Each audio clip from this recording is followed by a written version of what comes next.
Hello, everyone. Welcome to episode 3 of SpeedTalk. Today, I am joined by Lucid, Yo, what's going on, guys? and today we're going to talk about his journey to 56, um, and everything else. uh, yeah. So, so Lucid, obviously, you started back in like 2018, 2017, somewhere around there, with some great YouTube content, and now Yeah, you're one of the best runners in Odyssey. Feel free to go through your journey real quick, just that journey, how you got to where you are now. Take time with your answer. It's kind of just how I start all the episodes. yeah, for sure. I don't know if I've ever really a lot of people know the story and how, I guess convoluted it is. I have one of the more interesting introductions into speedrunning, but I don't know if I've ever like fully explained it, so this will be fun. So I was just originally introduced to speedrunning pretty early by my brother. My brother kind of just introduced me to video games in general. He had an N64 growing up, and one of his favorite games was Donkey Kong 64. And he used to watch Ring Rush, legendary Donkey Kong 64 runner on Twitch back in I don't even remember 2011. I honestly it was very long time ago, and I would watch with them sometimes, and that was kind of my first introduction to speedrunning. But I didn't really it didn't mean anything to me. I was 8 years old. I was just like, okay, whatever.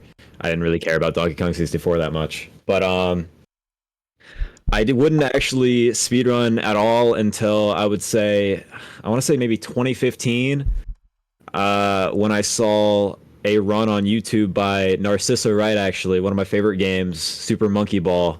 It was a master run, and I saw it. I'm like, that's sick. Really want to try it. So searched on YouTube, found a YouTube tutorial, and then I did one run of Super Monkey Ball.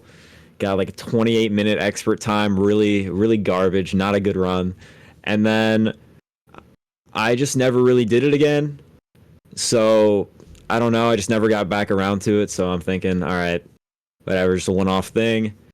And then I ended up, I think early 2017, I ended up picking up Super Mario 64 for a little bit. Did some 16 star, but once again, it was something that kind of just came and went. I ended up getting like 22-minute time or something in 16 star, which is like okay, but still nothing super impressive. So I thought this was maybe just going to be a thing that kind of came and went, until Odyssey got announced and eventually released. It was the most excited I'd ever been for a game, just period. Just the mechanics and just capture, open world, all of that was insanely appealing to me. And the game came out in October. I ended up getting the game for myself Christmas Eve of that year, 2017. I beat the game that same day. I was so nonverbal the entire day. I just played it the entire day, beat the game, and I'd continue to play and get 100%. And then I ventured off into YouTube content. I found DGR, Is It Possible challenges. He did all the, at the time, crazy Odyssey jumps challenges. I saw all that, thought it was awesome. Tried a couple of them myself, so I continued to play. And then Balloon World dropped, and I watched a lot of videos on Balloon World and just thought it was really cool with the routing of like coins being added, and just like it kind of had a little bit of a speedrunning aspect, which I wouldn't really necessarily realize at the time, but it did. So I played that for a while, and that's when I found like a really cool balloon spot in Luncheon that made like really good use of coin routing, and I wanted people to know about it. So I made a YouTube channel and made a video about it. And sent the video to a YouTuber at the time who was doing Balloon World content. His name was Copycat, and he ended up featuring it in a video. So like right away, like the instant I made my channel, I got like I don't know, maybe 20, 30 subs just from that video. So I'm like, sweet, all right, I'm going to keep doing this. Let's keep finding some cool Balloon World spots and whatnot. So I continue to play the game and get better and post more Balloon World spots.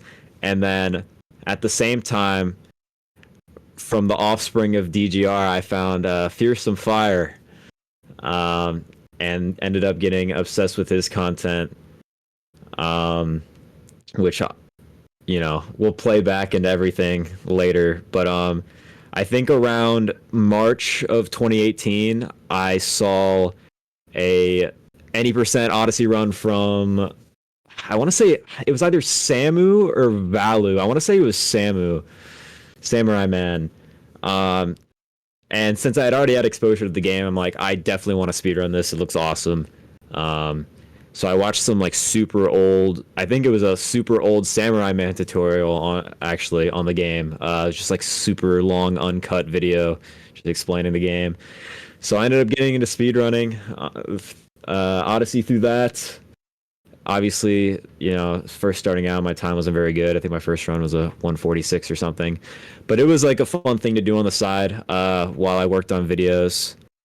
So then from there, I continued to hang out in Fearsome Stream. And I really don't know where I got the inspiration was. It was just a big thing at the time was this guy on YouTube named Best Trends that made really horrible, like clickbaity Fortnite videos. And one of the videos he made was top 5 Fortnite streamers who swore. And for some reason, I don't know, divine intervention fell upon me. I'm like, I need to make a video like this for Odyssey. So this was a complete switch up from anything I'd ever done, but I made a top 5 Odyssey YouTubers who sworn video, kind of parodying the Fortnite video, and ended up getting Fearsome Fire to react to it, which gave me a huge boost in subs and just general support. So then I went off on a whole journey making a bunch of satirical YouTube content and ended up gaining an audience on YouTube.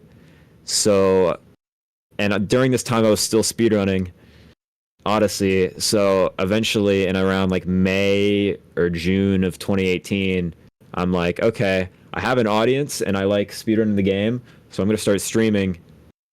And, you know, I don't really have stream content, so I might as well just speedrun any%. So I started streaming and, you know, got a lot of support on YouTube. It was awesome, had a lot of fun. And eventually, as I started to get better and better at the game, I kind of felt that I enjoyed the streams where I'm speedrunning and getting better at the game. I started to enjoy that more than the content I was making. I started to run out of ideas. I got a little burnout with video editing. And so I just started to steer a little bit away from my actual YouTube content and focus a little bit more on speedrunning. I was still streaming on YouTube and everything, but less focus on actual videos. And I continued to do any%. I ended up sparking a rivalry with Fearsome Fire, which gave me a lot of motivation to keep playing. I just thought it'd be awesome if I was able to bop him, because we always had our weird little dynamic going on. So I thought it would be legendary if I could bop him in any%. So I kept working, got around to a 108, which was like right around where his time was at the time. And then we did our infamous race where I lost and had to eat a habanero pepper and face reveal. I remember that. Yeah. Yeah, that was classic. I still see random like screenshots of my face from back then, and it's just like really wild. But yeah, I ended up kind of slowly drifting away from YouTube. I ended up making a Twitch account in August of 2018. I think originally my name was, I think, like Lucidity Zero, but then I ended up switching it to YT Lucidity, which is what a lot of people ended up knowing me as. So then I started to stream on there and take runs more seriously because I just really enjoyed getting better at the game. And I think, like, I don't know, I had to, like, it was a little jarring in a way because I basically kind of reset my career, quote unquote. I mean, not career, but it's like I had some people come from YouTube to Twitch, but it wasn't like I did not have nearly the same kind of audience I did on YouTube at the time. So it was kind of jarring to go to that, but I was enjoying myself, so I stayed, true to it, and I continued to improve. I got more and more involved in the community, learned more about the game. A big thing for me was the task series that Small held,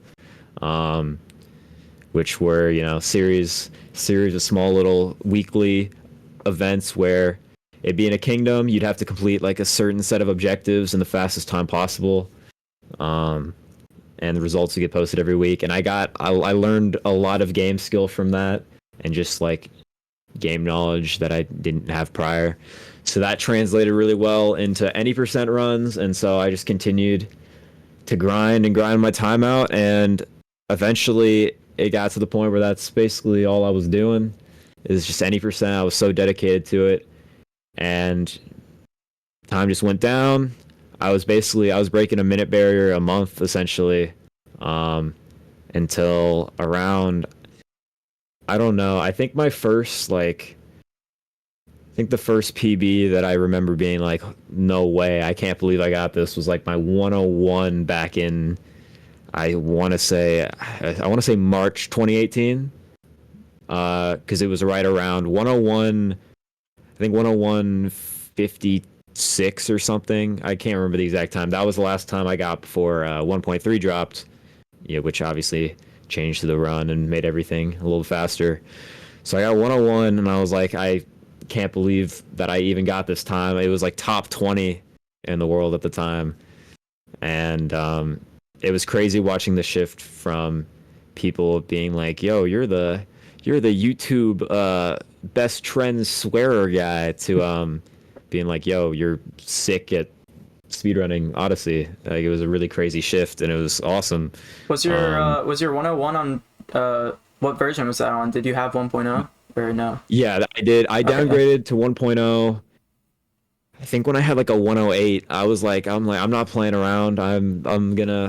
I will factory reset my Switch. I don't care. I need first moon skip at 108 clearly. Yeah.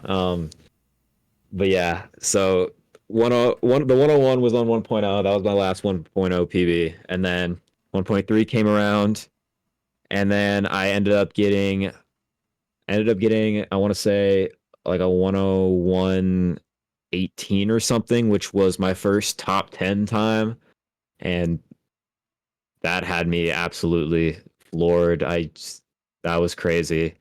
And then I ended up finally getting sub hour in September. I think it was exactly September 1st, 2019, or not 2019. Yeah, no. Yeah, wait. 2020, no, yeah, 2019. Probably. Right? Probably. Yeah, 2019. I get the years mixed up because right, because 1.3 was like April, or like April 2019. So I got sub hour September 1st, 2019. It was, I think, 7th sub hour, so I was 7th at the time. So I'm like, all right, let's keep going. That's crazy. I always forget how early you got sub hour. Yeah, I obviously there was the 1.0 era where you had, Nitro, obviously, Gory, Curbs, Chaos, and then after that it was, I want to say, I think it was Tyron and Strav maybe, and then me. I might Probably, something like that. Might be misremembering. Maybe Mitch in there as I really can't remember. It's the fact it's almost 5 years ago at this point, which is crazy to think about. That's insane. But yeah, I Ended up taking a small world peace detour, got a world record or two, minute barrier or two in world peace, which was awesome. First main board record, and then I went back to any% with some new strats and ended up cutting from 59.16 to 58.59, which not only is that a 17-second PB and minute barrier break, but it was my first time in top 3, which was insane. That's still the best feeling I've had after a run, and that might be like that for forever, for all I know. That was just an unreal feeling. That was probably like one of my favorite reactions to any PV, to be honest. I remember seeing that, and I was like, I had chills probably, dude. That was a crazy run. I had 59.16. I was never, obviously it was on the horizon, but I was in no way really anticipating it. And I didn't even really have any minute barrier chokes either. I think I maybe choked like 158 pace prior. So it was just like, it really came out of nowhere for me. And I think I was still in 7th when I had 59.16. So I jumped 4 spots just from that. I think I had top 5 at some point during the 59s. I think it was like a 59.37 or something, but I ended up falling back to 7th and then jumping all the way back up to 3rd, which was insane. And besides that, I mean, I just kind of stayed in 3rd place for a long time, as a lot of people know. Just kept grinding. The closest I've been to any% record was in summer of 2021 when I got a 57.56, when the current record was 57.35, I want to say, by Mitch. So 21 seconds off. That was the closest I'd been to record. I was like, and my PB had the time saves to theoretically get record if I played good enough. But some IRL stuff got in the way, and I had to kind of take a break from speedrunning and streaming for a couple years. But ended up coming back, and here we are now with a 56.48 in any% one player, which is still insane, because I really never thought, like, after I took my break, I really didn't think I'd touch the game again, like, genuinely. So the fact that I was able to come back and get another minute barrier was pretty awesome. So that's my long convoluted journey to 56.48. And you're still 3rd place, I think. On 3rd place, on SRC, technically, at least, on SRC. Obviously, Mitch has the unverified 2x, but so back to our roots. 3rd place. Yep. Maybe someday have you ever been 2nd? I don't remember. Technically on the leaderboard, I have been 2nd. Okay. Because I think Mitch didn't submit a run or something. But if you went on SRC, like when I got my 58.59, there was a period of time where it showed me as 2nd. Wow. But I don't know. The SRC board is nice, but if I know there's a better run out there than what it says on there, it's like I don't really. Yeah.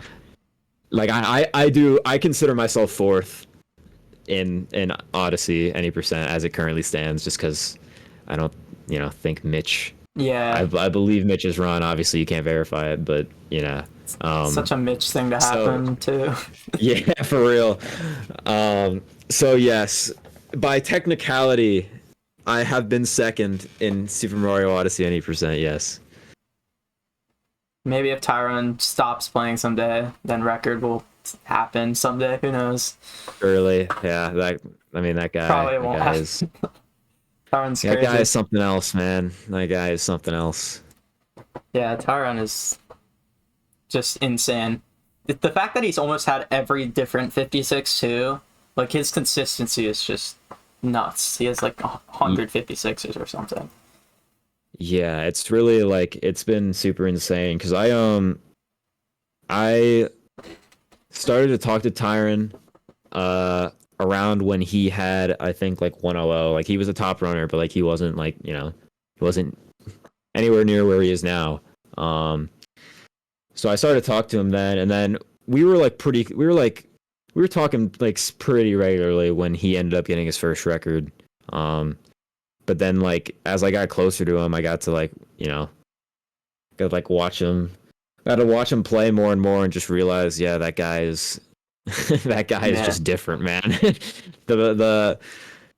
There's so much work that he puts in behind the scenes, like just not even on his stream, where, you know, he's streaming attempts and practice, you know, 7-8 hours a day. It's just like even beyond that, just like the work he's putting outside that a lot of people don't even see is he's dominant for a reason. Yeah.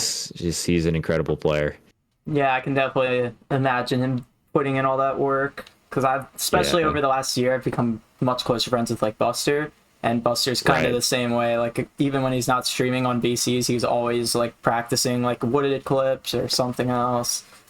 Always doing something. So, and I mean, both of them have a lot of playtime too. I think they're both like, they probably have them. Both of them, I think, have the most playtime of anyone. So. I would imagine they're both pretty much up, like pretty high up there. Yeah. 13 or 14,000 hours, which is just nuts. Yeah, it's just ridiculous. I have played a lot of this game. I don't really have a good estimate on my hours, but it is not that much.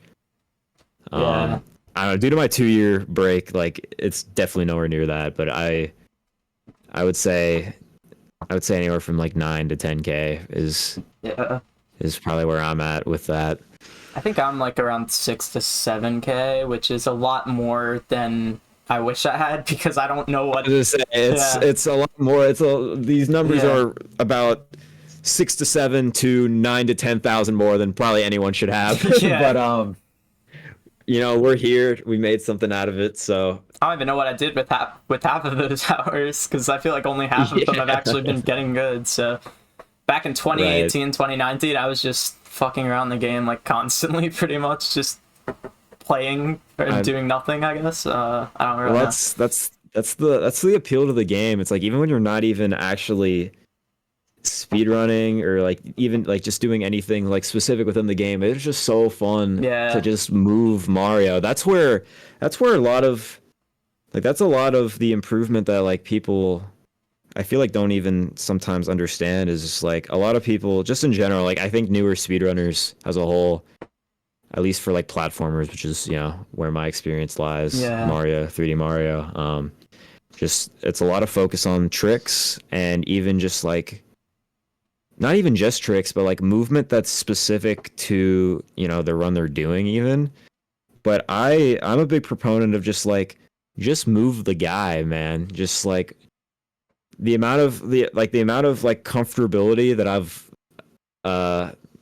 gotten over time from literally just like after a PB, I just fuck around and mushroom for like 3 hours just moving Mario. It's just like when you have when you just play the game and like learn how everything works, and you're just like, you get a feel for the controls. It's just like all the stuff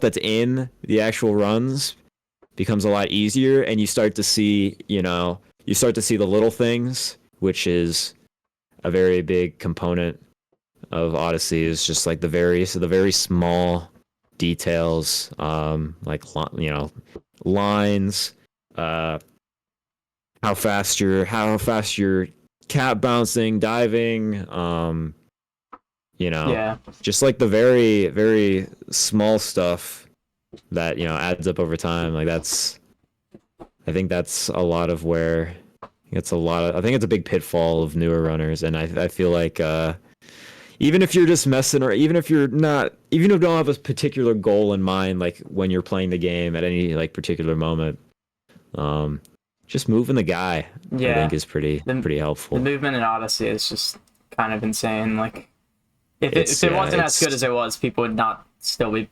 This many people wouldn't still be playing. I feel like 7 years later. It really, like, the movement in this game never gets old. There are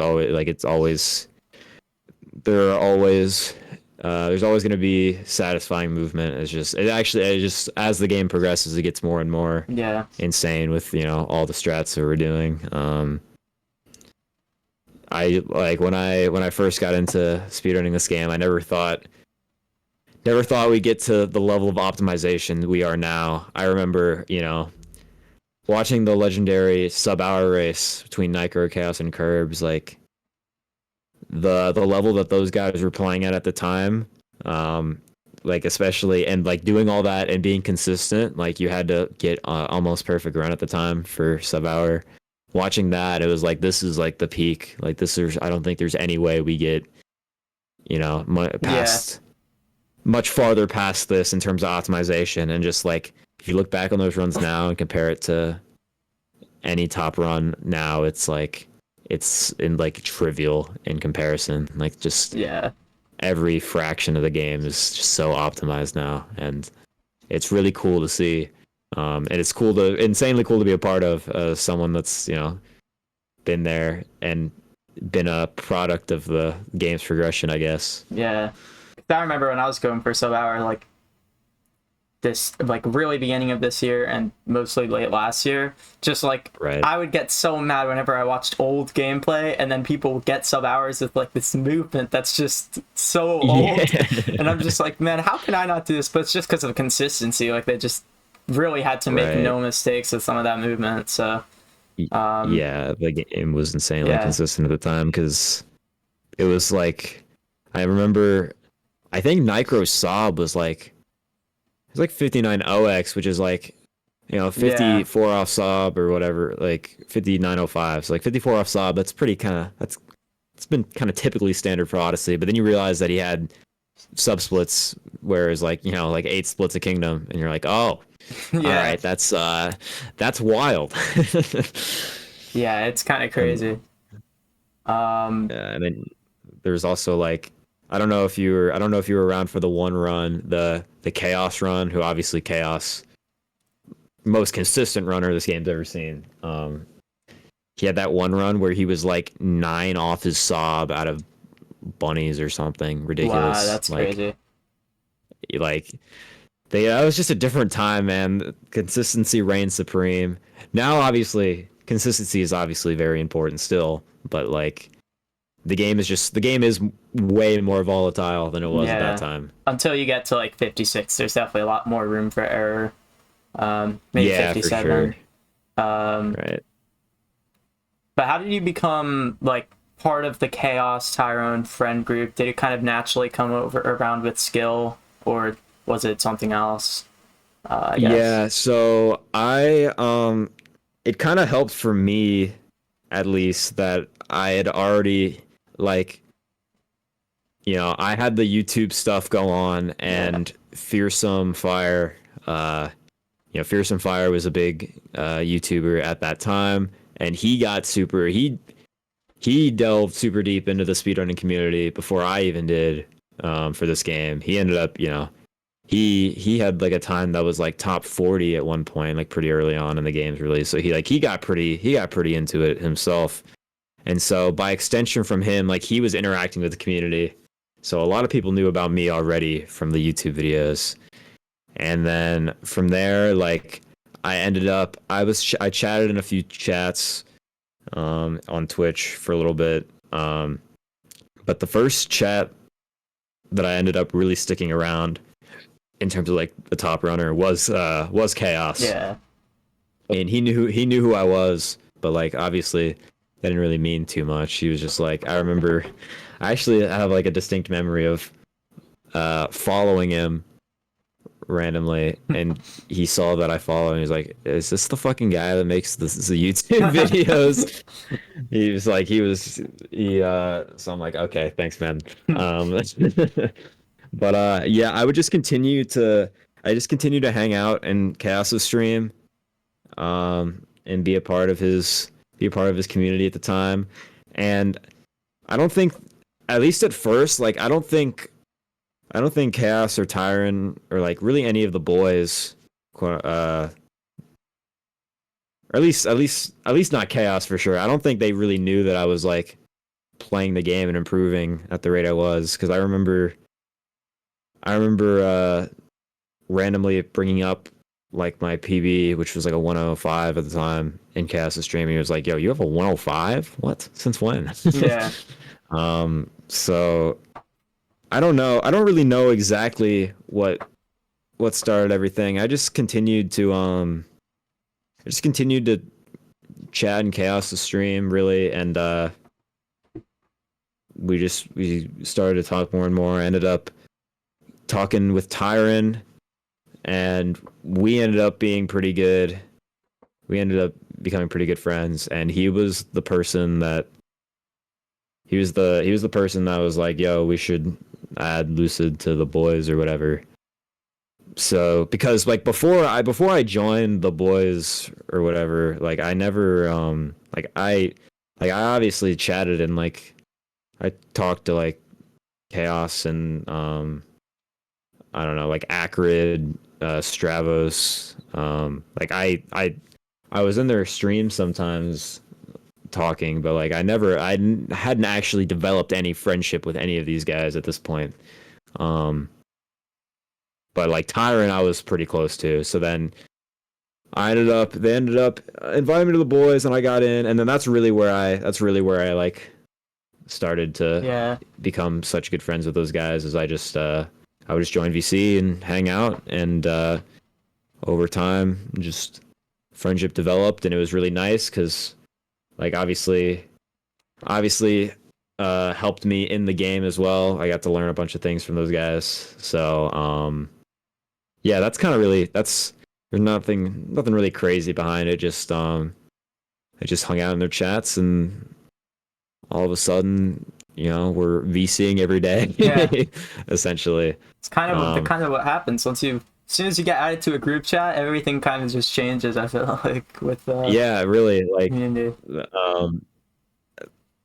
Yeah, which that was really like I had some friends. I had some friends that I made through YouTube, but like none that were like insanely close. Like I had some close friends, but it was like there was no one that no one I considered like super close that I would like tell like anything to. But like those guys were like my first like real online friend group. So I'm super thankful for those guys. But yeah, I think there probably was also a level of like I don't remember exactly the time I had when I got added to the boys, but there was probably a little bit of a respect level at that point too, where it was like, okay, this guy, he's chill, he's good at the game. Like that was low key some of the, I mean not low key, but like that whole server operates under the strict fist of Acrid. It's Acrid server, so it's like it's his comfort server, so whoever he wants is basically who gets put in. So at the time I was like, yeah, he's chill, he's good at the game. Let's invite him to the boys, I guess. Yeah. So that's basically how that started, I would say. I mean, yeah, once your time gets to a certain level, like people know you're not joking around, kind of, then you take stuff seriously too. So that definitely comes into play to some extent, but it's also just like personality does matter a lot. You could have a good time and still be like completely disrespectful. If you're a shitter, if you're a shitter, you're a shitter. But yeah, I was pretty like I definitely like if I acted the same way that I was probably when I was like, when I first started YouTube like 14, 15, they would have hated my ass. Yeah. But over time I did mature a little bit. So yeah. enough to where I guess I wasn't annoying. I mean, at least not annoying enough, I guess. Yeah, that's kind of everyone when they're 13 and 14, and then once they get like 16, 17, then they actually start to become normal. I feel like that happened with me and a lot of people. So it's just brain development thing. It happens. That's why I just generally, especially because this game has a lot of just like younger players in general, just because it's like the newest 3D Mario, and like kids grew up with this game in the same way they're like, I grew up with Mario Kart Wii or something. So like I try when people say like dumb shit, like younger kids in this community, I try and cut them a little bit of slack because everyone, I feel like every kid said some shit like that on the internet or like done some like said some like annoying stuff. I remember I like before I did any like speedrunning stuff, I was big into Pokemon, and I will just say I was totally 13 when I made this account. I had a Twitch account when I was 13 and not a day lower. Yeah. I remember just like I remember spamming in chats and just being just so obnoxious. So Yeah. I definitely get it for sure. I think the first Twitch chat I went to was Tyranny Chaos, and I actually remember this pretty avidly. I think they were in a VC with each other, and I like went to Tyrone's stream, and then I went to Chaos stream, and then I think I went to Tyrone's stream, and I was like, who are you in a VC with? And then they just made fun of me because they were VCing with each other, and I didn't somehow I didn't realize that, and it was funny. Yeah.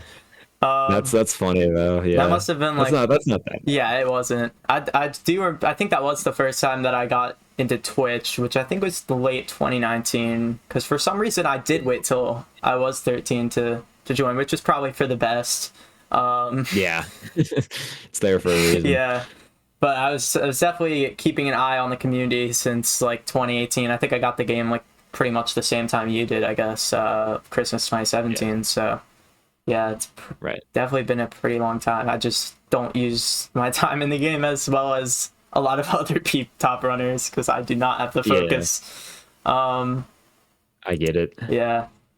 Okay, so out of all of the minute barriers, I'm assuming it's going to be the one you currently have. Which one has been the toughest? How did you kind of persevere through the grind? Yeah, so your intuition is correct. It definitely was the 56. Yeah, so a thing about me, I guess, like an aspect that like obviously when I'm streaming or whatever, it's like that's just you see the stream and then that's it. Like you don't really know what's going on, but like throughout 59 through 57, I want to say, basically until I quit in like 2021, like it was like Odyssey or bust for me. I literally my schedule was I would wake up, eat, get ready for stream, do practice, and then stream. And then after stream, I'd eat again, probably do more practice, eat dinner, do runs at night, and then go to sleep, repeat, basically. Which, you know, at the time I'm like, oh, this is cool because I'm like growing my Twitch and it's like I'm getting better at the game. But like eventually that does a wear and tear on you mentally. Like I was sacrificing so much for the sake of getting good at Odyssey, and it got to the point where it's like once August 2021 rolled around and I was like about to enter my freshman year of college, I was like, okay, I recognized that was happening, and I'm like, okay, I'm not gonna have my college experience ruined because I like continued to like try and push my limits in this game and like end up just like isolating myself completely and like just fucking up my mental. Yeah. So that was a big reason for my step back. And then I came back way more like my return officially, I guess, to streaming was May 2023, after I finished my sophomore year of college. That's when I came back. I had a little stint in summer 2022 where I did some darker stuff. But like once college started again, I just dipped again. Yeah, that makes sense. But yeah, May 2023 was when I came back to streaming officially, and I came back to it with like a way more balanced lifestyle. Like I started lifting. I had a job at the time. I Like my social life was in check. I was good. Um, I had a summer job at the time, and then I had a job on campus. Just all in all, like my life was way more balanced. I had like quote unquote not fixed my life, but like in a way better spot than it had been, and that did result in less Odyssey playing overall. But I think I think overall, at least for me, obviously everybody's different. I think in general that helped me because so much of speedrunning is mental, and because in the past, because all I was doing was playing Odyssey, so much of like my self-worth was placed on it, to where it's like if I had a bad day of runs, like I wasn't getting anything or I didn't feel like I was improving, like it would like genuinely like ruin my day. And that is not a healthy approach for anything you want to improve at, because people are worth so much more than just, you know, there's time in a children's video game.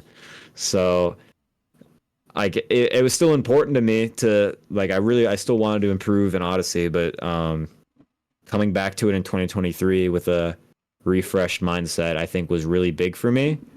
So I ended up like when I came back, I like obviously there were some strats like I didn't have in my 57, 56. That was my PB for 2 years. Like some strats had developed since then.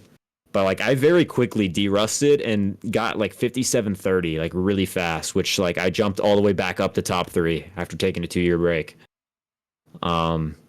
Which was insane. Like I that's where I was like, okay, this is the way. Like a clear mental, like if I'm able to walk away, hit the stop streaming button and like on a bad day of runs and be like, okay, all good. Yeah. And just like go and enjoy the rest of my day. Like that mentally, like that was a huge difference maker for me.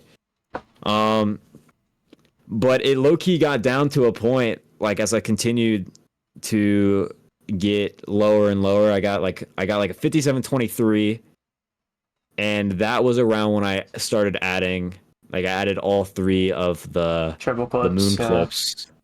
Yeah, and those required a little bit more practice than anything else I'd really ever done in the game, minus like 2DSS. So it got to the point where the amount of Odyssey I was playing was not enough. So I hit a really large slump, and then school got a little bit more hectic. So I ended up taking a break from the game for a couple months to lock in on school and hopefully come back better. And even when I came back, like I had to basically relearn all those clips, and I really was not, like I was stuck for a long time. Like that 57:23, I was just completely locked. Like I just could not improve that time for the life of me. And it was really frustrating. Because it wasn't even like, oh, I'd get on a run and then I'd like choke in late game or something. Like I literally wasn't even getting off the ground. Like I was getting runs out of wooded like maybe once a stream, and the runs that I would get were not on par with my skill level in the slightest. Like I would have to play like catch up in mid to late game with the wooded exits I was getting. So I was really frustrated. But like I don't know, I've played the game for so long, like I've learned it's just like it's gonna eventually happen. You just really have to like, it wasn't my first rodeo, so to speak. I had plenty of minute barriers at this point that had already been a struggle, but I came through. It's just like, as long as I'm trying to not sound corny, but it's like you just, if you believe in yourself, it's just gonna happen. You just got to put in the time and invest in yourself, bet on yourself. So that's what I did. I still kept my life balanced, but I really got like super, like I locked in like every day when I had the time. I would like mess around with maze clip, mess around with lake triple, mess around with pipes clip. eventually started getting more consistent. Then I ended up dropping down my 57.23 finally. I think I'm trying to remember. I believe I got my 57.23 September 2023. I don't think it was until March that I beat it, March 2024. It was there for 6 months where I was, besides that 2 month stint where I took a break, like I was actively playing like that whole time. Yeah. So that was like, that's the longest I had gone without actively PBing, like while playing for like, that's the longest like ever that I had gone without PBing while like actively playing. So that was, once I broke that, like I was able to build that momentum to get OX. And then from there, as most minute barriers are, it's all about can you overcome the mental block. And early on, the mental block was up big. It was up like Yeah. 15-0 on my ass. Like I choked so many runs. Or I'd have like an insane pace and I'd make some really stupid mistake and it would end up like leveling out to like the same like copium pace that like all my other runs would be on. And it was just like, it was so insanely frustrating. But the thing is just like, yeah, it's just going to get to a point where if you keep playing, you're just going to get better and you're going to end up like just even exceeding your expectations if the build up is long enough. And that's exactly what happened because I did not imagine my first 56 was going to be a 4x, but I skipped 5x completely. And that run had some time losses that were insanely questionable too. So it's like it could have been even better than that.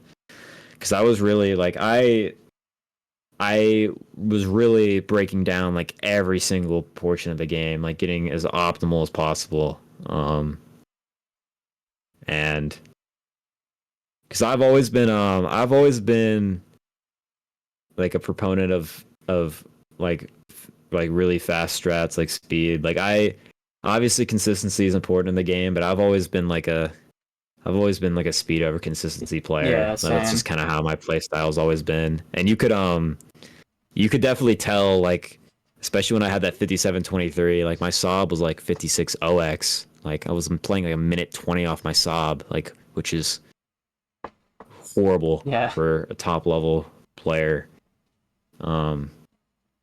But like it might take a little bit, but like in my opinion, like with speed, eventually will come consistency if you do what you need to do. You really work to make it happen. And then my PB, my 56.48 ended up being, I think, I'm trying to do the math in my head right now, 49 off sob, which is pretty solid.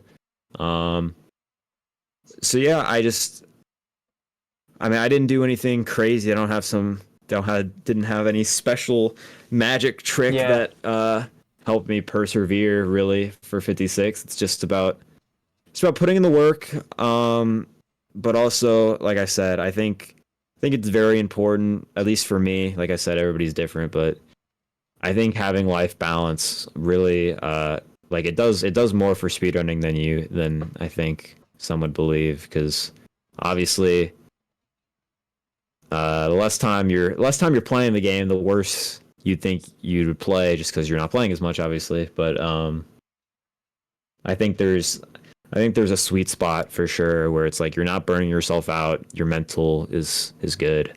Yeah. And I think I was able to find that.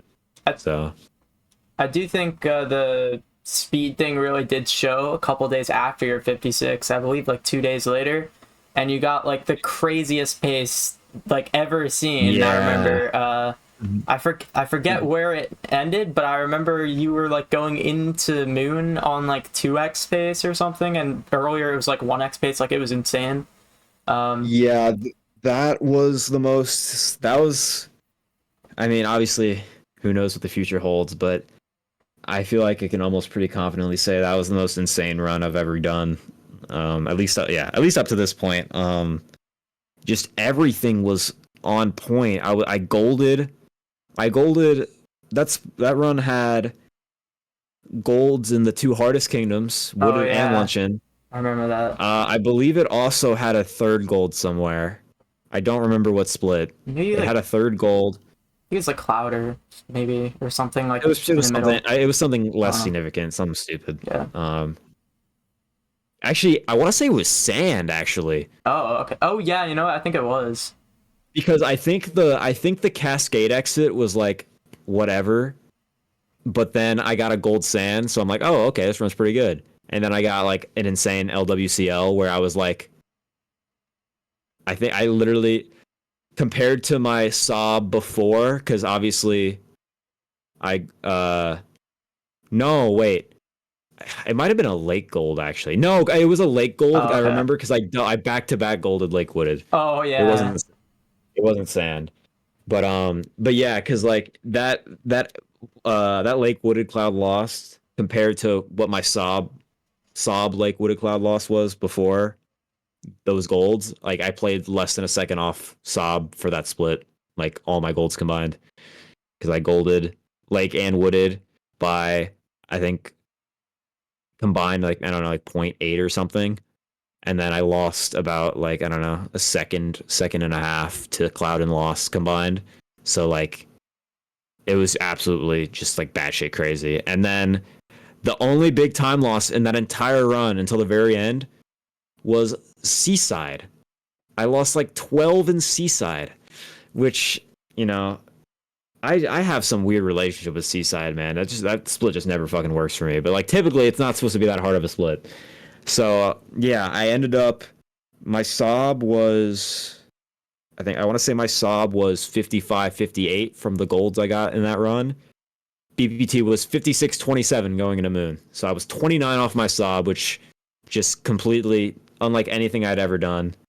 And then I got an input drop in the Bowser fight, which killed 2x slash like real second place, quote unquote. And then it died to the last jump of 2DSS, which Yeah. was super disappointing. CDSS is brutal. Yeah, which that was crazy too, because like I said, yeah, that was literally, like 2 days after my 56. I was only even playing any percent because I was in the process, I was in the process of either doing like learning 64 I think it's stuff learning or 64. Pretty sure. that, or I was also in the process of comparing my 5648 to Tyron's record at the time, like segment by segment, which I still haven't finished that just because I haven't really been playing Odyssey that much. But I was in the middle of making a sheet that directly compared every segment between me and Tyron's record to find where the invisible time save is, and that was before that was also before I added any like strat that I was planning to even add after 56, like because in the runs after I ended up like throwing in dive vault left side and like spin throw chest clip, some like random stuff like that, like not big time saves but time saves. So I hadn't even added those yet, so the fact that I was able to just get a run like that was really insane. Yeah. I don't know if I'll ever get that again, but we'll see. Yeah. Maybe. So obviously you're doing a lot of 64 stuff, which I'll ask about in a bit.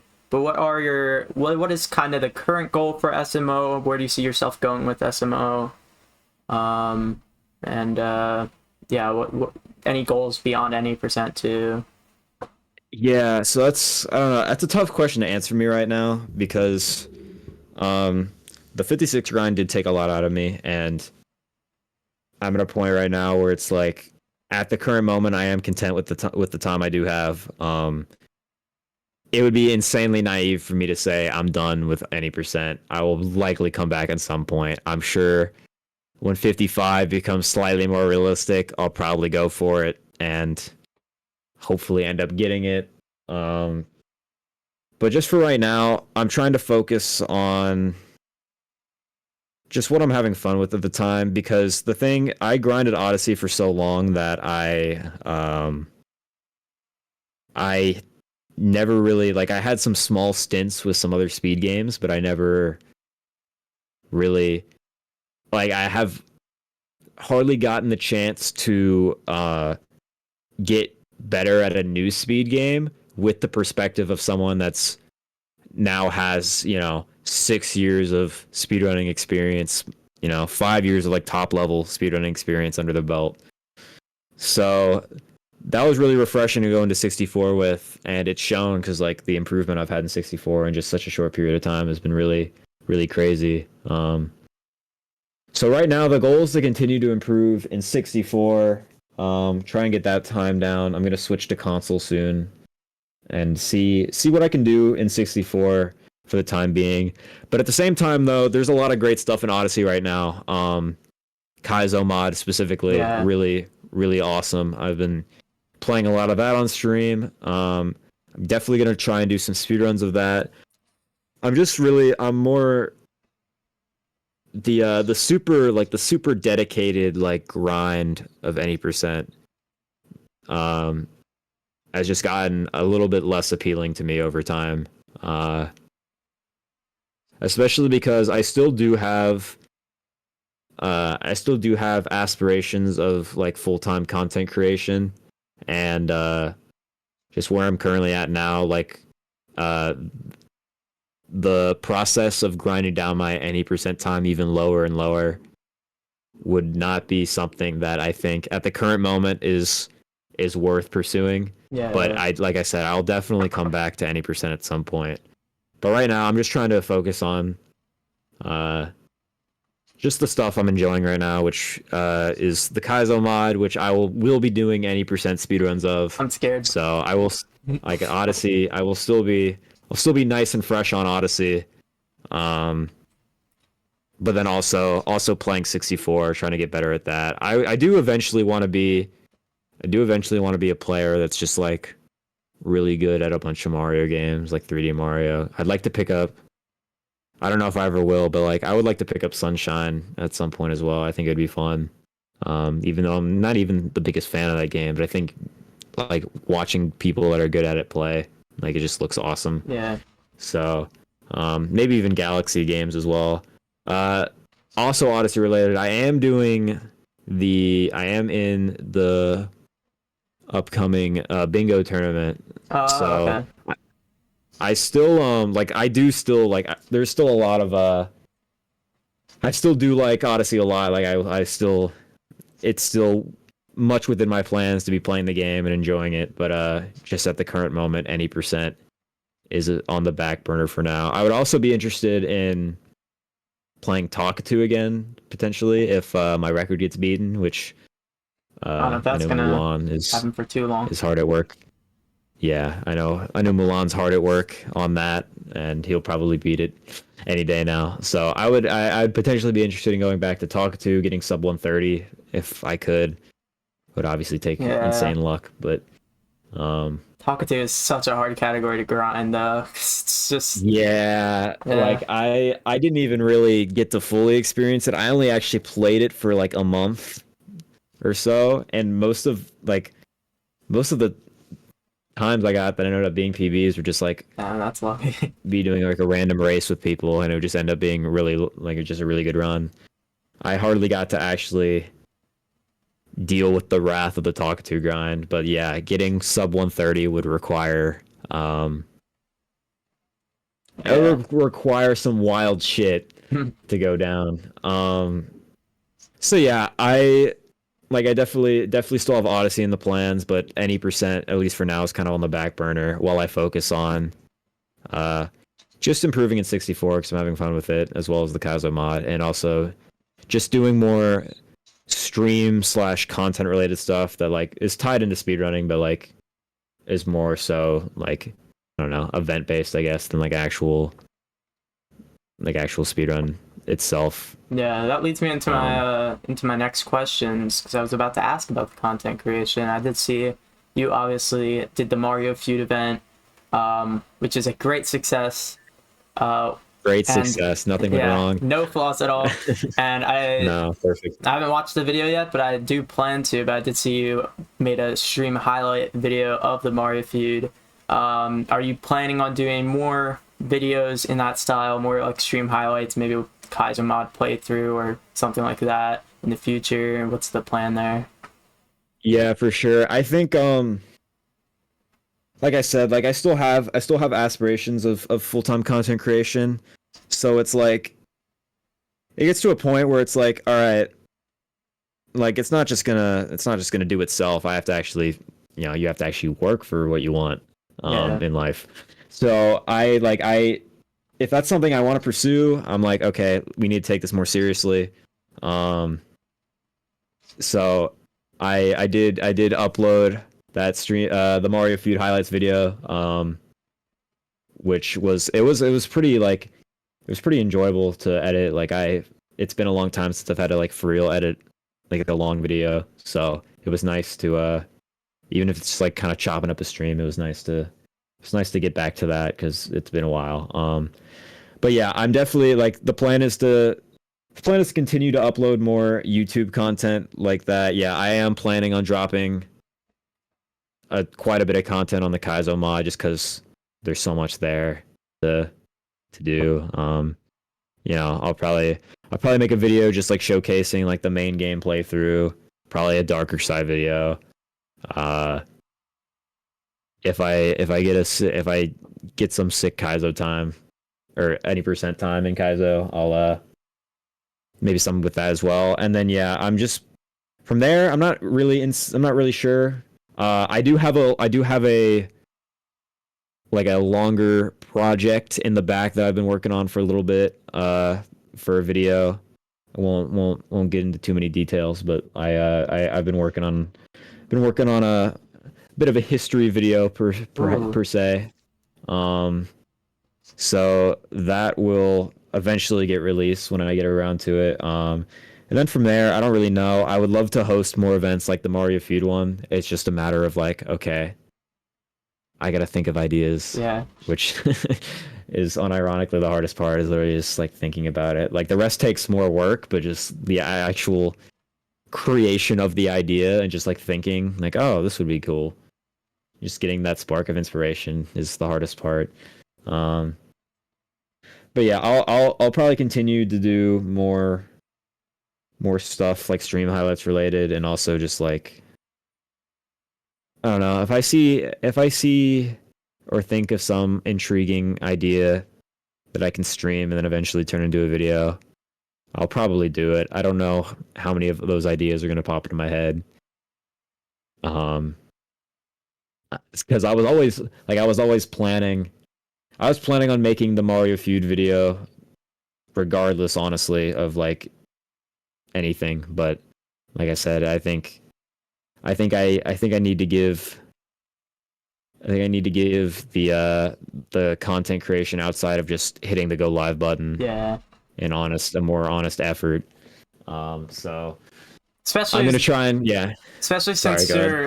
your streams are so like entertaining, honestly. Like they're like probably one of my favorite streams to just to check out, honestly. So a lot of them definitely do have highlight potential, I'd say. Yeah, Um, I appreciate it. so yeah, that'd be Um, pretty sick. And I will say yeah, our event, like I do some events too, but yours are definitely a lot more creative because mine are just like community race, all moons, except I can't do hey, it, so I'm gonna sabotage my own event. Um, or that's crazy. like there was an all moons race and then I ended up not being able to do it, so I just had like me and like some of my friends that were all gonna do it on Saturday just did it the day before instead, and it just like Damn. split the number in half kind of. um Yeah, and then like obviously any percent race every New Year's Eve. The 5 years of Mario Odyssey event I feel like was pretty cool. I just had that yeah. idea during school one day because I was bored out of my mind during class, and I was like, "Oh wait, I could do the Mario Maker like celebrations they do every year, but with Odyssey because next Hmm. month is 5 years of Odyssey." So that's pretty cool. And I am cooking something up for 7Y SMO this year that I will not disclose yet. Oh Um, shit.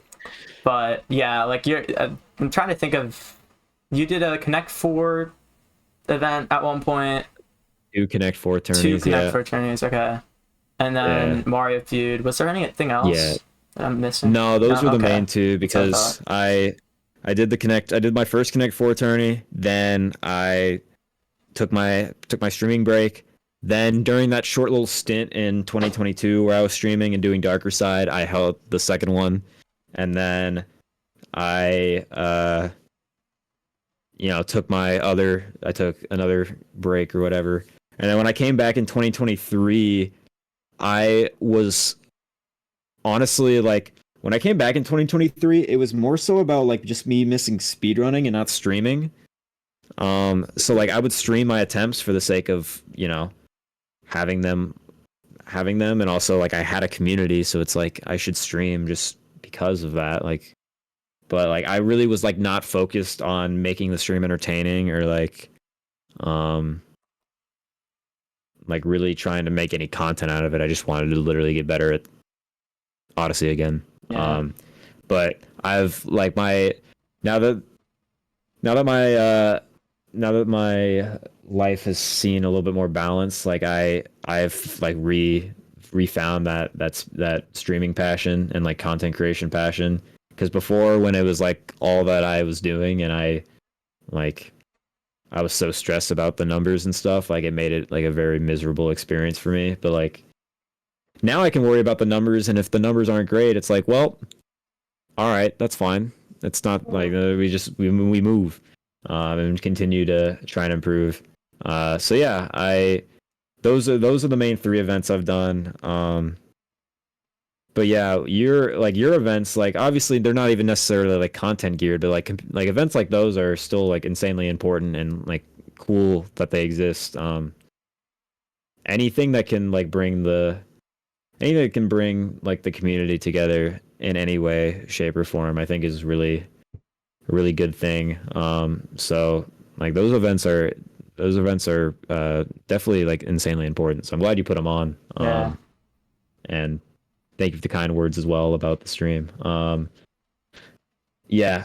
I'm gonna try and cook up some more events, like, to kind of sprinkle out throughout, just my speedrunning journey. I have an idea for a little event that I will probably end up doing. It's not necessarily original. It's actually a direct copy from someone else. I'm not going to leak what I'm thinking about, but it's actually directly copied from somebody else, but it's like, it was for a different game, so I'm going to I'll probably end up applying it to Odyssey. So I'll probably end up doing that event, which should be pretty fun. Probably within the next couple months. So that'll be great. And then other than that, like I'll continue to hopefully put on more events, because I think they are a lot of work, the ones I have done, but like they're insanely fun to do, and I've gotten really positive feedback from the ones I have done. Yeah. So I would definitely like to continue that train for sure. Well, this episode is having a lot of different event teases for both of us. Yeah. Someday that information will come out. Yeah, the ones that stuck around know, and they're waiting. Yeah. They'll be waiting for us to drop the reveals. Yep. So obviously, I put at the end of my list of questions, if I run out of questions, talk about pace, because that always works as a backup. Yeah. So classic. So we're going right to pace. Obviously I did the 16v16 relay, which is a good way to transition this at pace. String beats. Which is a pretty cool event. I kind of sabotaged our team with the monitor, but basically, I don't know if you know what happened, but what happened was I told Dance was like on a monitor, and I knew it worked really well for the inputs, because Joy-Con inputs were not working on half the monitors. And I told Dance, I was like, okay, we're going to use this in 20 minutes. Is that okay? And he was like, yeah. And then I went and I got like a pretzel or something from the food court. Then I came back and there was a whole group of Smash players using that monitor. So Dance did not save it for us. So then I just had to use a random monitor, and the inputs were so bad. You guys probably would have still won anyway, but we're gonna have to run it back next summer, maybe. I don't know. Maybe Hopefully, if hopefully you if all want the I, smoke. yeah, hopefully if I do that, then I'll make the stream better. 'Cause it was really choppy.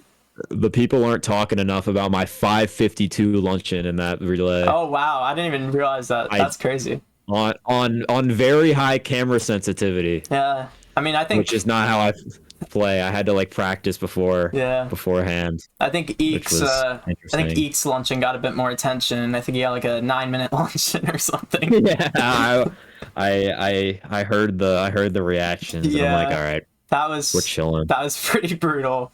Yeah, we had already had the lead at that point by a little bit, but yeah, that was the nail. That was the ending. In the coffin, yeah, for sure.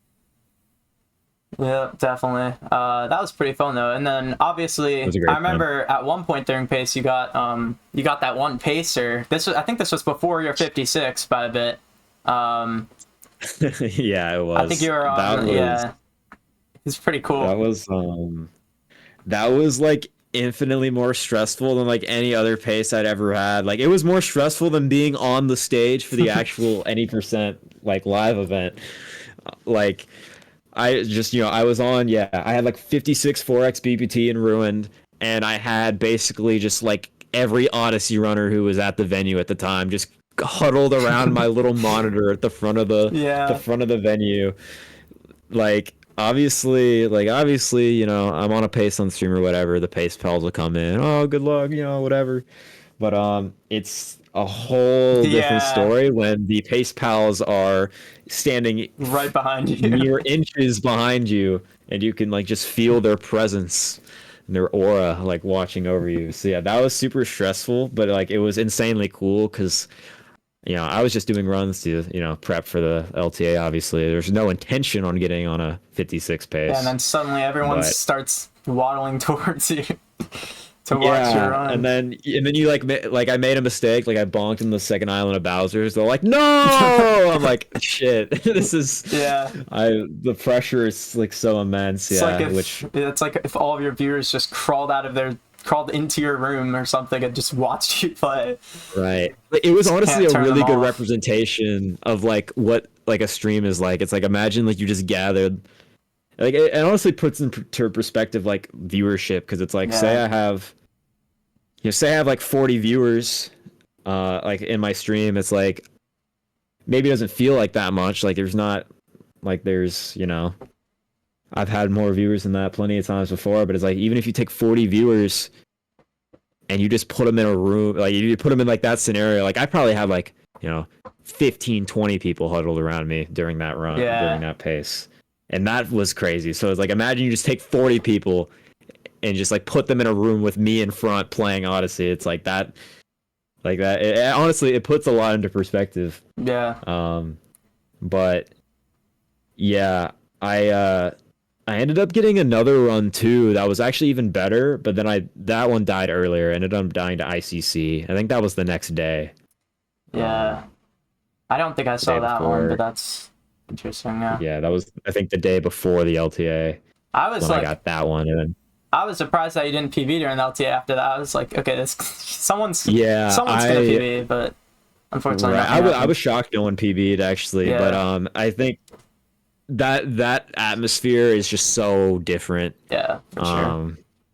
Like it's really like it's like obviously, like I said, like the pace I got in the practice room was insanely stressful. That is not to take away from the actual live event stress, because it was pretty immense. I was shaking like for a lot of it. I had to like eventually calm myself down, and it showed early because like the first probably 60-70% of that LTA was complete dog shit for me. I was playing horrible. I was like second to last.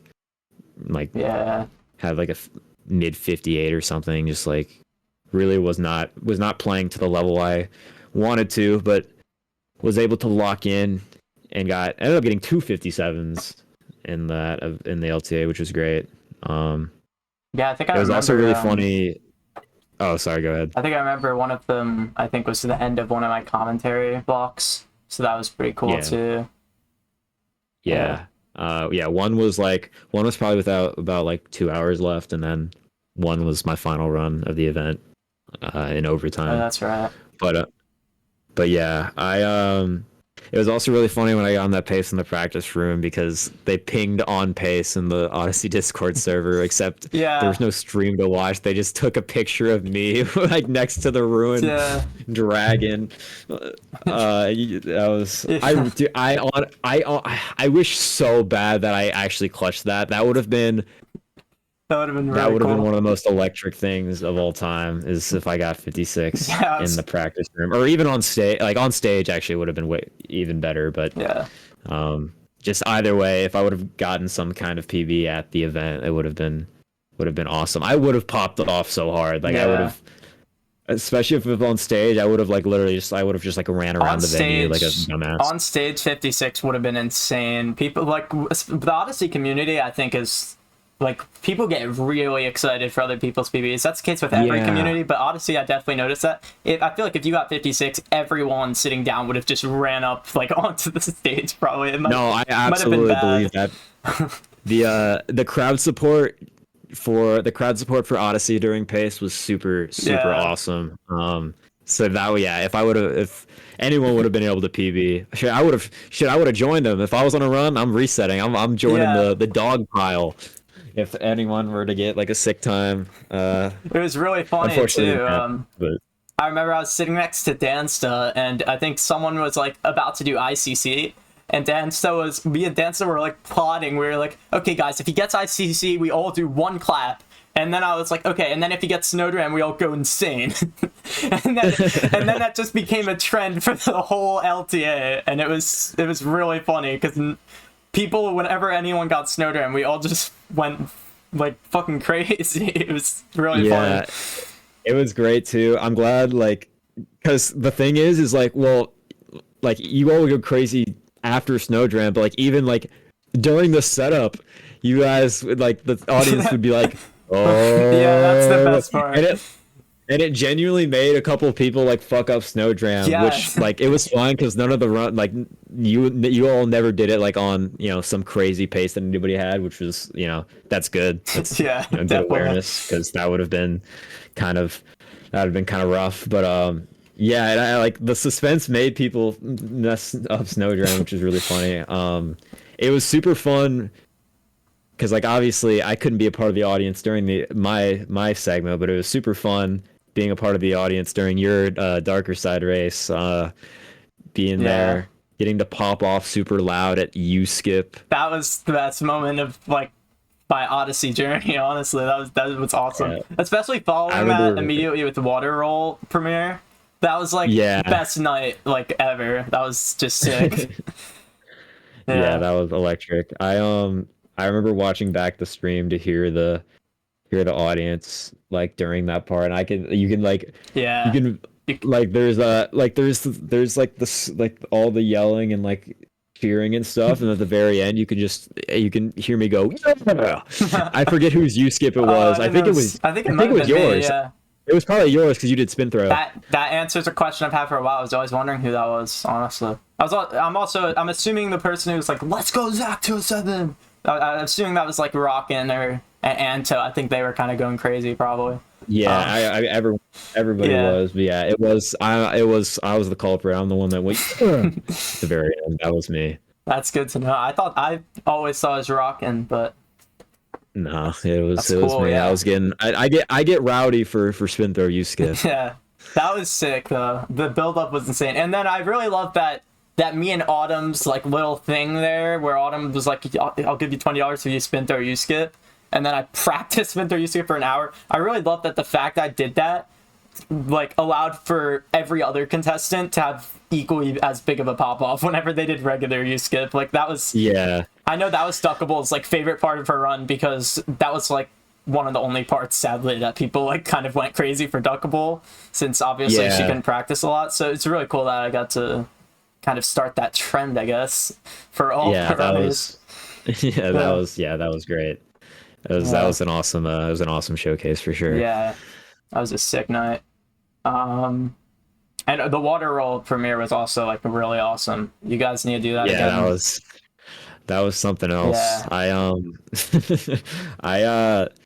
I didn't remember the lyrics for my part, so I just like I got down on like, one knee or whatever and like looked down and like held the imaginary mic and like pretended to act like I was singing, but honestly, I was just kind of mouthing nonsense. I literally could not fucking remember That's funny. I could not remember my lyrics at all. I didn't realize when when the live premiere was teased, I didn't actually know. I thought we were just gonna like play the song somewhere. I didn't realize I was Yeah. gonna have to actually perform.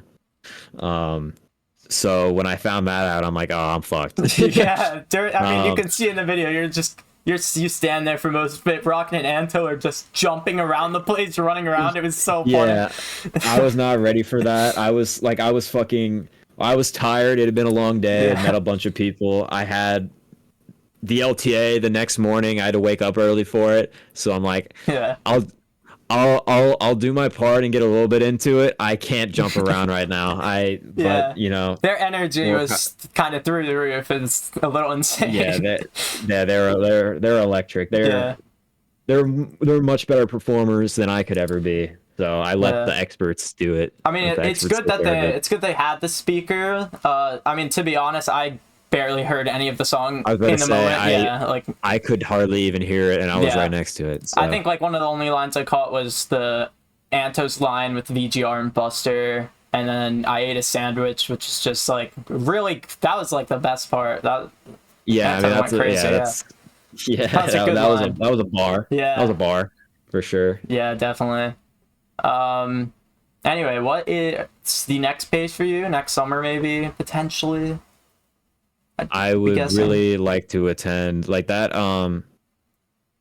Going to Pace, like I never thought I would attend any speedrunning convention, honestly. So the fact that I was able to, like it was a really uh like life altering experience, honestly, because I just like getting to actually meet all the people I've met throughout the years was really, it just was incredible. So, Yeah, and I would like to make that a more staple thing for me, because it's like I'm not really like I'm not necessarily someone that is big on vacations. Like I enjoy vacation, but I've never really been like I've never really booked like my own vacation yeah, for like myself to just enjoy and relax. So it's like I think from now on, conventions could like Pace or any other event that happens in the future could be that for me. Get to hang out with the fellows for a week. Doesn't even matter if there's anything Odyssey related there or not. If there is if there's no like Odyssey event or like just any event that I can necessarily be a part of for Pace, I'd be down to submit something yeah, for a showcase. But either way, just yeah, I'm definitely looking forward to hopefully attending the summer Pace again, hanging yeah, out with the fellows. I feel like also because I had the event, the first like 3 days, I was pretty locked in. Like I didn't really do much of like I didn't really do a whole lot of stuff with other people besides like just I'd be with like Tyrant and Chaos and everyone else just kind of practicing in the venue for the first few days. But like once the LTA was over and I had the stress off my back and I was able to like just hang out with a bunch of different people, like people I'd met for people I'd already known for years, but also like a bunch of new people that I met that I like never really had like super long interactions yeah. before. But I met at Pace and they were super fucking cool. Yeah, that's Um one of the best parts is just meeting a bunch of new people. Like that's one of the things I like about fall pace, which I'm only it's lucky that I live like a couple hours away because I can kind of just go for like a couple days and it's not much of a problem. And it's really lucky my aunt's house is 30 minutes away because then if I'm not going for like a yeah. whole week, I can just go there. So it's not even that much of an expense. But the thing I like, the fall pace is a bit different from summer pace for me because fall pace I don't know most of the people there, so it's kind of just like I get to like hang out. Like last fall pace at the like big buffet dinner that King J hosted, like I just had a Yeah. really cool conversation with like Needle and like a Drozdowski and like a few other people, and it was like really awesome conversation because I just got to know them. And that's just one of the best parts about pace. I feel like it's just meeting a bunch of people for sure. For sure. It made me like once I got home from pace, it made me realize that's like I absolutely love my Odyssey friends to death. Yeah. Like best friends I could ask for. But I did end up kind of wrapping myself in an Odyssey bubble for a while in terms of like who I talked to. There was other factors that played into that as well. Besides just me being locked in on Odyssey. But like it made me realize it's like I want to like meet more people, and I want to meet more people like that are like in the community speedrunning. I want to like, you know, make new friends and stuff. So I've not that like I've been hanging out in more streams recently than I used to, and just like even just like in the process of learning SM64, like I joined the like an intermediate 70-star tourney hosted by Zeus, and like I entered the SM64 league. So like I've already just met like a bunch of new people from that I think are pretty fucking cool. So it's just it's really nice to I'm really glad I went to pace, so like I had that perspective shift, and I've been able to meet like a bunch of other new awesome people since then. But yeah, like once I like after pace, once the LTA was done, I was able to like hang out with a bunch of different people. Yeah. Went to the casino. Oh yeah. I think that was after. I think that was after the relay. I'm pretty sure. It Yeah. was. Yeah, we did not get enough rides for the big Odyssey dinner, unfortunately, at all. But we kind of already had that. I feel like we had a lot of different dinners with a lot of different. I was to say I had dinners. I had like about 3 separate times that week. I had dinner with at least 10 plus Odyssey people. Yeah. We had the Mexican run, and then the Korean barbecue. I hated the Mexican place. I don't know what you ordered. My shit smacked. I just ordered a burrito. I ordered a regular burrito, and they gave me a lettuce wrap or something. Oh well, yeah. That's kind of cringe. I'd be on your side at that point. I had a quesadilla. Mine fucking smacked. I just. Yeah, I should have. That's all I'll say. But I understand the frustration there for sure. For you, if you're getting a lettuce wrap, that's unfortunate. It's not really my style. The amount of beef in the burrito is like 4 times as much lettuce as beef, and it was just so insane. Man. I was like, what the hell, dude? And then Autumn, I remember I was sitting next to Autumn. He had it even worse than I did. He asked for like rice, and they gave him French fries for some reason. Which is insane, and he was just miserable. He was so upset. That's crazy. Yeah. But then we went to Chipotle during the LTA, which made up for it, and we we delivered Chipotle to Buster and Odyssey guy on stage. Yeah, dude. The fact that during the LTA, I didn't eat the whole time. Like I had a breakfast at the hotel before the LTA, but I didn't eat or anything during the LTA. So that made that Korean barbecue hit so much more than it would have anyway. Like it would have in like prior. Oh yeah, we did that after the LTA, didn't we? Oh, that's right. We did. Yeah. That's the first time I had Korean barbecue. That was a magical experience. Yeah, that was really fun. That was some good shit. It's probably it was like the main time I feel like where I kind of got to hang out with you too, like during the week. Yeah, probably. It's like the longest. Like I said, I was pretty locked in the first few days, and then you left early, so the part at like I had to leave for the days after Friday, but right. Yeah, for the days after where I was more sociable. You weren't there for, but the Korean barbecue was the main hangout, which was that was great. Food smacked, good people. I think on Friday I was there Friday, but I think Friday I was so tired. Like I remember I fell asleep on the floor like when Buster was doing KFR, and freaking I remember seeing that. Pepper took a picture or something. He made that his Discord PFP for a bit, like a couple weeks ago, I think. But I was so tired that day. It was kind of crazy. And then I woke up and Buster was like, "Oh, Zach, I got like 0.101 off of Cap KFR record," and I was like, "Oh shit." That's kind of crazy. Oh, sweet, nice. Yeah. Anything else I missed? But yeah, pace is always a blast. Yeah, It's definitely excited to go to definitely more a in the lot of fun. future. I wish it was more often though, because that's like just by far the best parts of my years, the last year and a half. Like, I think I don't know. I do think that only having them twice a year does give it like more it charm does, and like yeah. Because like also it's like I think that would spread out.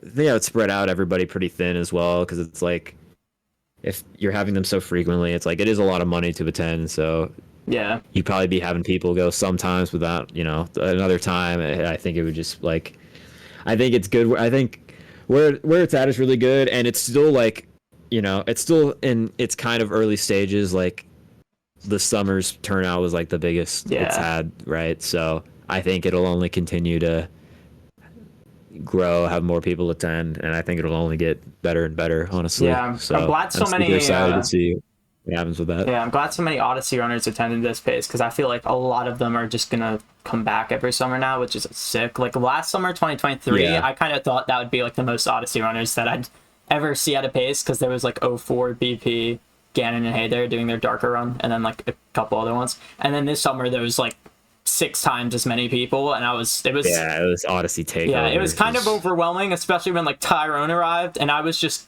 in the middle of a crowd of like 50 Odyssey runners, and I was like, dude, I remember because that was so goddamn funny actually, because obviously like Tyron was in, like me and Tyron had our room together. It was me, me, Tyron, Halo, Eek. So it's like, yeah, I left the venue to go meet Tyron and Chaos, to get them situated, and then we came back to the venue together, and I walked in with Tyron and Chaos, them walking into the venue for the first time, and I saw the super large crowd of Odyssey players around, a few monitors. And I just watched all of you guys look up and like just slowly start walking towards almost like silence or like holy shit as Tyron, fucking Odyssey legend, walks into the building. It was like, you could feel the aura, man. The aura was palpable. That was crazy. Yeah, I felt like I'd already been there for a day or whatever. I like the whole day. I felt like I like there was nothing with me. I felt like a badass, like walking in with like I felt like I was like his bodyguard or something. You're the deliverer, just deliver Tyron to everyone. I felt like I was like the bodyguard of like some famous celebrity or something. I was just like walking him in, like the chauffeur. Yeah, almost. That was a crazy moment. Yeah. Anyway, moving on, we do have a couple of different fan questions. All right. To end off the episode, we have 3, and only one of them were to the Google form. But I will announce the next episode guests at the end of this episode. So for anyone watching, the link to the Google form to ask fan questions for that guest or those guests will be in the description of the video. So feel free to submit questions because we need more fan questions. We've only had like we didn't have any for last episode. It was very sad. But yeah, our first some questions. Yeah. Our first fan question, which you kind of answered earlier, but if you want to elaborate in any way, you can. It's from VGR, and his question is, what was your thought process behind returning to SMO in 2023 after previously saying you were done? Yeah, so like I said, I did kind of already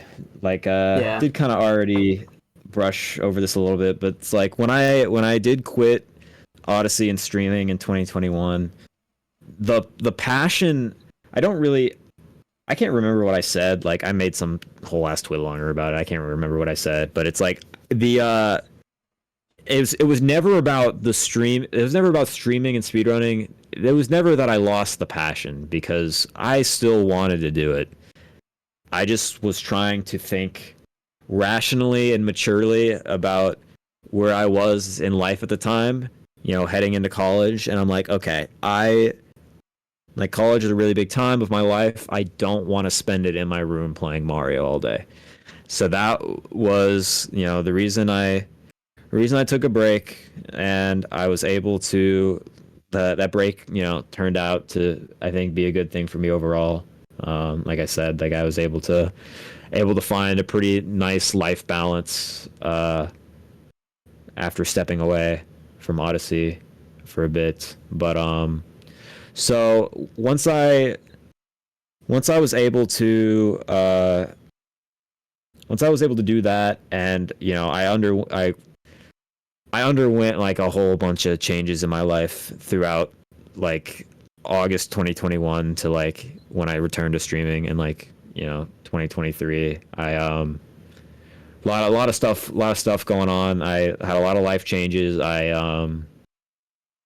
even like there was a period from January to like March or April of 2023 where I was like completely off the grid. Like I was still like I wasn't around as much during my break, like in terms of like being in chats, or like I wasn't really talking to anyone in the community much, but like I was still like around, like on Twitter, like I was keeping up to date with what was going on. But there was like a 3-month period where I completely deleted, like I had Discord still, but like just I was only in like 2 servers. I was in like the Bois and the Discount Boys. And then I wasn't actually really talking like at all. And I like completely deleted Twitter, completely deleted Twitch. And I just like didn't look at those for 3 months because like I said, I felt like I needed to get my life like in order before I made any return to any of that stuff. And I felt like I did. So then when I was finished with school, my sophomore year of college in summer 2023, I was like, okay, I think I've reshaped my life. I think I know, like I have my priorities in order, I would say. So I think I'm at the point where I can comfortably come back to this and I like have a good time and just have it not be like a defining factor in my life. Yeah. Which or like a overbearing factor. And so that's really what did it for me. I because like I said, I've ever since I first did any percent in Odyssey, like I've loved speedrunning. Like it's been such an amazing time. I've met so many amazing people. If I had the choice, I would do it again. So that was never the issue. It was more about like, okay, what's the point where this becomes too much of a distraction? And it was at the point where it definitely was. So I had to take that step back, especially just like I said, given the timing of me entering college. But yeah, so I'm glad I was able to reshape and come back, because like I said, speedrunning has always been a pleasure of mine, and I as long as I can do it, I would like to do it. So that was the factor, that was the motivation to come back. Yeah. It never really faltered. I was ready to come back with a new mindset, and I did, and I'm really happy that I was able to, because I did miss it while I was gone. It was for the best at the time, Yeah. So No, that's fair. School's definitely tough. Anyway, for sure. Next question is from AutumnSR, who didn't put this in the form, but kind of jokingly said in group chat, but I thought it was funny. And he wants to know, how many bitches does 56 get? How many bitches does 56 get? So, so the thing, okay, so, so what are we considering,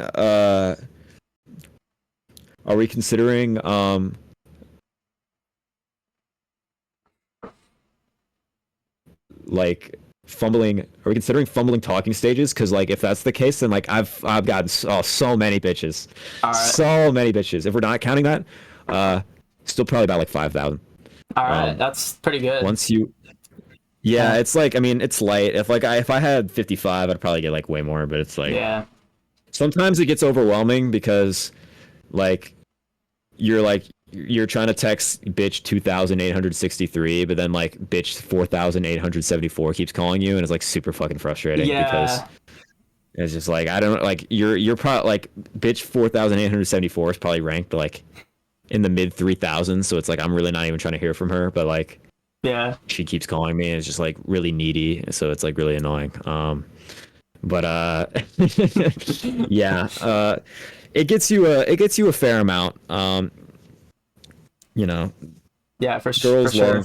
love the Yeah, if girls there's love it when you're good at one thing girls love, it's games. Super Mario Odyssey rank on speedrun.com. That's like the first thing that Yeah, they look for. Like it's like whenever I approach it's one, they always ask me my rank, and I'm like I don't know, like 70, 80 something, and they're like, oh, okay, and then they just leave. Like they're not impressed. yeah, But yeah, yeah, it's really annoying too because it's like even if it doesn't get that much better at 56, it's like you get your fair share, but it's like you some of the the real gold diggers out there, they'll hear 5648 and they'll leave, and then a couple minutes later you look across the room and they're just talking to Tyrant, and you're yeah, just like, that happened at man, least 5 times during pace. yeah, it was so frustrating. They just kept talking to Tyrant, and I was like, fuck. Yeah.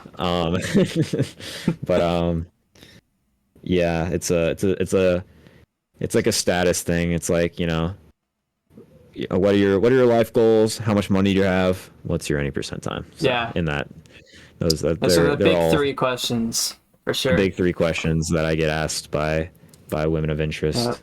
Well, there you go, Autumn. There's your answer. Take that with what you will. Do you still want to go for 56? Who knows? Anyway, Hope it helped. my brother, before this episode, he's Lucid's #1 biggest fan, obviously. Except he didn't know Lucid and Lucidity was the same person until last week. Yeah. But he wanted to know right before this episode recording. He's standing right there and he's freaking out right now silently. Hopefully he doesn't talk. He wants to know when the next music video is coming out. Bro. Good question. If there is a need for a music video, it will drop. That's all I'll say. I almost made another song. I almost made a diss track on a particular member of the community because he was getting a little too mouthy. But as I tried to make it, I realized I don't know enough about him, and he's just too goddamn nice to actually make a diss track about. So I just didn't do it. Nice. It was Zach in the box. Oh, okay. I was Sick. Because he called one of my one of my songs got put on his like song requests channel point redeem on his stream, and he called it dog shit or something. I don't remember what he called it bad. So I'm like, yo, chill out with that. I was gonna make a diss track on him for putting my name in his mouth, but yeah, he's just too nice. I couldn't do it. There was just not enough material. It's like what I don't even know what this. I can't even say mean things about Zach. He's just too nice, too attractive. So yeah. Well, I don't know if there's if I get some magical idea for a song, for a music video, I'll make sure the public finds out. But who knows when that'll be. All right, cool. Well, that concludes my questions. I'll take the time to announce next episode guest because I feel like that's probably a better way to do things from now on. But the next episode we'll have 2 guests, and that is going to be HexSpeedruns and Odme. Oh, yeah. W picks. Yeah, good guys. Yeah, Irene suggested that pairing, and definitely seemed like a good way to go. So look forward to that episode in 2 weeks, all the viewers, and make sure to ask questions to the forum for Hex and Odme. I'm preparing myself for a 4-hour episode because apparently Irene says that's going to go on for a long time. So yappers potentially. Yeah. I mean, it's a podcast. Yeah, so definitely. Nothing wrong with it. Yep. Yeah, that'll be a sick one for sure. Those are both great picks. So yeah. But yeah, thank you so much for joining me. This was a really, really great episode, I feel like. Yeah, of course. It was a pleasure. Thank you for having me. It was a nice talk for sure. Went by really quickly. It's been an hour 44 minutes, believe it or not. Yeah, actually, I just checked the time with the hook. Yeah, we've just been it's insane. Just shooting the shit, man. Yeah. Flew by for sure. Yeah. But yeah, thanks for joining. I'll be putting all of Lucid's socials in the description. Make sure to follow him everywhere on Twitch, YouTube, Twitter, Discord. But don't follow him on Discord. Just friend him on Discord, I guess. Yeah, Yeah. whatever you want to do. Whatever you want to call it. Yeah. Yeah, thanks. That is the 3rd episode of Speed Talk. See ya.